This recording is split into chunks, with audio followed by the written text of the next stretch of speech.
Hello and welcome back to a fabulous video. We're going to be reviewing checks and balances in this video as they apply to the executive branch. So get excited. So checks and balances, what and why? First of all, the what. What are checks and balances? Well, we know that these are responsibilities that each branch has in other branches, okay? So things that the legislative branch can do in the executive branch and vice versa.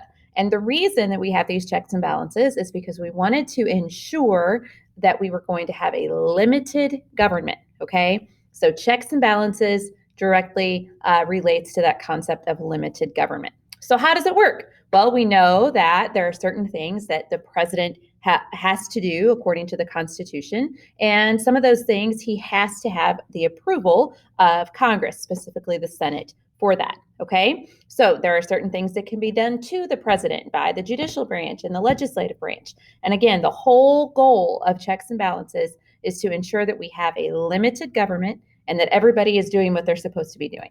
Okay, so some examples of how the legislative branch can check the executive branch. We know that Congress can override a president's veto. So backing up, the legislative branch makes the laws, right? So they draft a bill, and before that bill can be turned into law, it has to go to the president.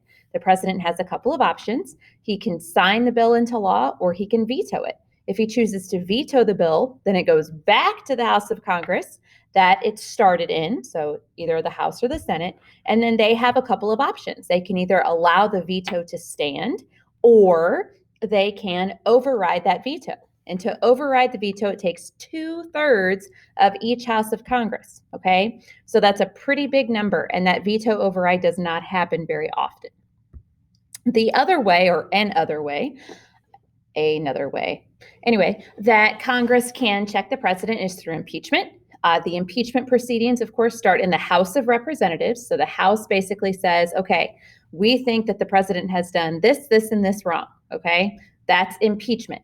The House would vote then to impeach. If they choose or if they vote to impeach, then the trial is heard in the Senate. Okay, the Senate is the one who actually determines whether or not the person is going to be removed from office. Okay, so we've had 3 presidents be impeached: Andrew Johnson, Bill Clinton, and President Trump twice, but we have never had a president be removed from office. Keep that in your brain.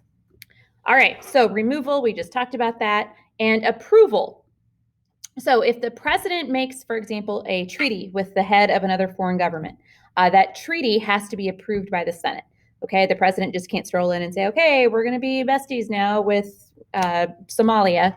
No, he has to have the approval of the Senate. Okay, other approvals that have to be given by the Senate include, like, if you're going to appoint someone to a federal court position. So if there's a vacancy on the Supreme Court and the president wants to appoint a replacement, that replacement would have to be confirmed by the Senate. Okay. Also, if you want to add someone to your cabinet, you want to fill the position of Secretary of Education. Okay, the president would have to nominate that person, and then that person is approved by the Senate. Okay, so that's an example of checks and balances there.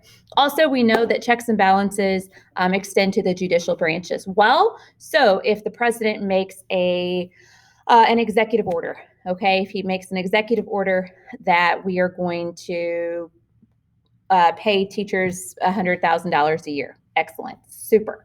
So that executive order has what's called the weight of law. So it's pretty much like a law, but it didn't go through the legislative process. And the Supreme Court could look at that and say, well, that's actually unconstitutional. You can't do that. It gives you too much power, whatever. Okay. So I'm going to stop there. If you have any questions, let me know.